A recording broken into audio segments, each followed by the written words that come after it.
जय गुरु जी संगत जी। गुरु जी का अनंतम अनंतम शुक्राना और गुरु जी के श्री चरणों में कोटि कोटि प्रणाम।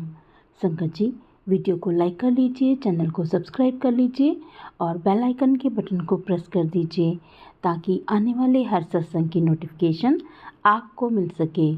संगत जी, मेरी आपसे एक हाथ जोड़कर प्रार्थना है कि आप इस सत्संग को अंत तक सुने और गुरु जी की ब्लेसिंग्स को प्राप्त करें।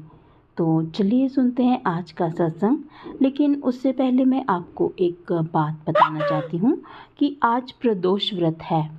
जो लोग व्रत वगैरह रखते हैं वो ये व्रत रख सकते हैं, लेकिन शाम के टाइम 6:36 से लेकर 8:56 के अंदर अंदर आप गुरु जी के नाम का, शिव जी के नाम का दिया दीपक जोत जरूर जलाएं।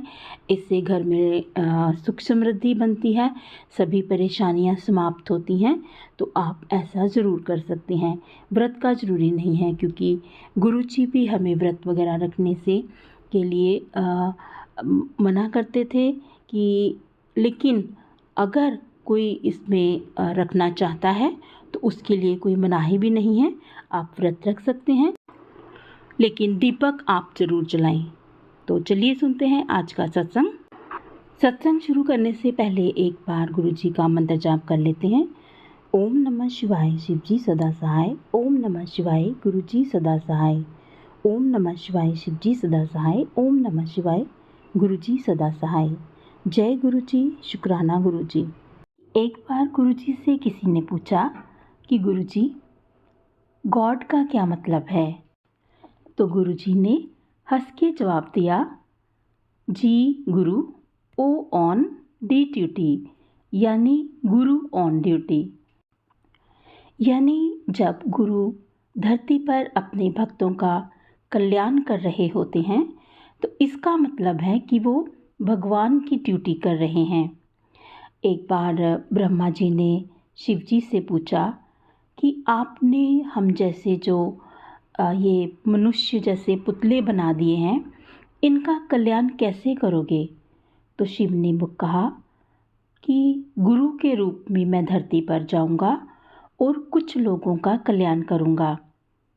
जब हम धरती पर आए तो भगवान ने हमारा दुख सुख तकलीफ़ें सब साथ में लिखकर हमें भेजा, लेकिन जब वही भगवान गुरु के रूप में हमें धरती पर मिले तो उन्होंने हमारे कर्मों के अनुसार उसमें कुछ नया जोड़ा, कुछ नया लिखा।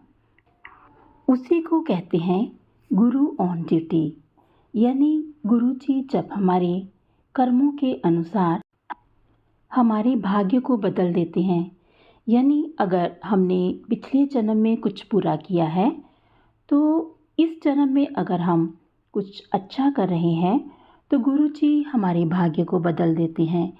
वो हमारे पिछले कर्मा को ख़त्म कर देते हैं और हमारे भाग्य को अच्छा कर देते हैं। यानी अगर हम पीछे कुछ अच्छा करके आए हैं और इस जन्म में अगर हम कुछ बुरा कर रहे हैं तो गुरु जी हमारे भाग्य में हमारी सज़ा ज़रूर लिखते हैं। तो संगत जी, एक बार का वाक्य उन्होंने सुनाया कि एक लेडी सत्संग में आती थी और वो जो लेडी थी वो किसी आर्मी जनरल की वाइफ थी। वो जब भी गुरुजी के पास आती तो गुरुजी से कहती कि गुरुजी, मेरे पति मुझे बहुत मारते हैं। वो हर बार यही प्रश्न करती तो गुरुजी उसको पूछते कि क्या वो तुझे खाने को देता है? वो कहती, हाँ गुरुजी, वो मुझे खाने को तो देते हैं पर मारते बहुत हैं। तो गुरुजी चुप हो जाते। ऐसा एक बार नहीं कई बार हुआ। जब भी वह लेडी संगत में आती तो यही प्रश्न करती, तो हर बार गुरुजी वही बात करते, वही बात दोहराते। वो कहती, गुरुजी, मेरे पति मुझे बहुत मारते हैं। गुरुजी पूछते, क्या वो तुझे खाने को देता है? तो वो कहती, हाँ गुरुजी, वो मुझे खाने को तो देते हैं पर मारते बहुत हैं।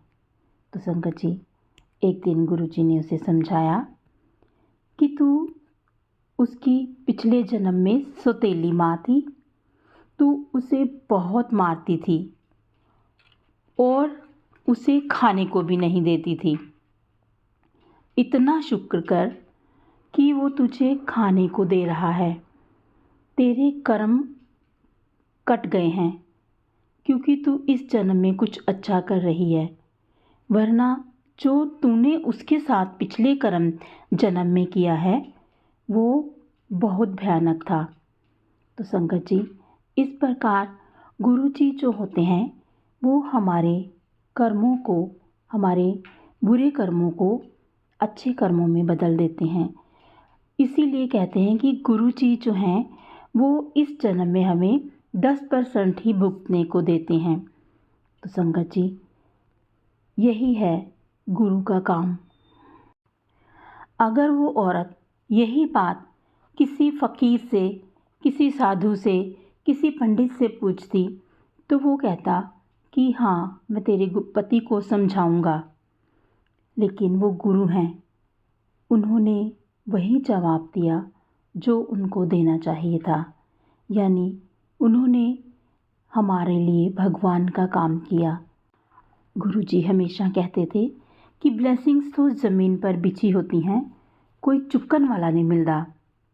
कहने का अर्थ है ये है कि गुरुजी ब्लेसिंग्स तो देते हैं लेकिन लेने वाला कोई नहीं मिलता। सब लोग अपनी मैं को नहीं छोड़ते, कोई मैं को नहीं छोड़ने वाला। ये कहने वाला कोई नहीं कि सब गुरु की कृपा से हो रहा है। सब यही कहते हैं कि मैंने किया, मेरी मेहनत से हुआ, ये सब मैं कर रहा हूँ। गुरु को कोई भी क्रेडिट नहीं देता।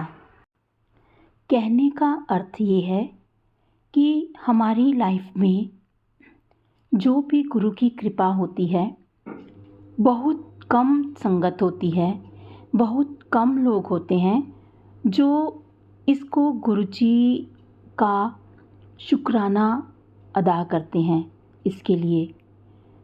वरना सब लोग यही कह रहे होते हैं कि ये मैंने किया, मैं पास हुआ, मैं पढ़ा, मेरी अच्छी नौकरी इसलिए है क्योंकि मैंने बहुत पढ़ाई की है, मेरे पास इतना पैसा है क्योंकि मैंने मेहनत की है। यानी हर इंसान मैं में लगा हुआ है, मैं को छोड़ने वाला कोई नहीं है। उनको ये पता नहीं होता कि मैं के अलावा जो करने वाला है वो भगवान है, वो गुरु है। गुरु की कृपा ना हो तो हम कुछ भी नहीं कर सकते। भगवान की कृपा के बिना यहाँ पर पत्ता भी नहीं हिल सकता। हम कभी भी अपनी क्रेडिट भगवान को नहीं देते, गुरु को नहीं देते। हम मैं में लगे हुए हैं। जिस दिन हम ये मैं छोड़ देंगे, जो भी इंसान मैं छोड़ देगा उसका कल्याण निश्चित है। गुरु का शुक्राना करना सीखना चाहिए। हर पल गुरु का शुक्राना करना चाहिए कि गुरुजी, मेरी ज़िंदगी में जो भी हो रहा है वो सब आपकी कृपा से हो रहा है। मैं तो एक ज़रिया हूँ करने का, करवाने वाले तो आप हैं। आपका ही किया हुआ सब हो रहा है, वरना मैं तो किसी काबिल नहीं। जिस दिन हम मैं छोड़ देंगे उस दिन गुरुजी हमारे हो जाएंगे और हमारे काम स्वतः ही बनते चले जाएंगे। संगत जी, गुरुजी हमें बहुत सी मुसीबतों से बचाते हैं, हमारे बहुत से बुरे कर्मों को काटते हैं। हम गुरुजी के ऊपर हमें पूर्ण विश्वास करना चाहिए, आंखें बंद करके विश्वास करना चाहिए। गुरुजी हमारी सुनते हैं। सिर्फ हम ही हैं संगत जी जो अपनी मनमानी करते हैं। जिस दिन हम अपनी मनमानी करना छोड़ देंगे, गुरुजी की मानेंगे, उस दिन हम ज़रूर सक्सेसफुल होंगे, उस दिन हम ज़रूर कामयाब होंगे। हमें गुरुजी को अपना बनाने के लिए पहले हमें गुरुजी का बनना पड़ेगा।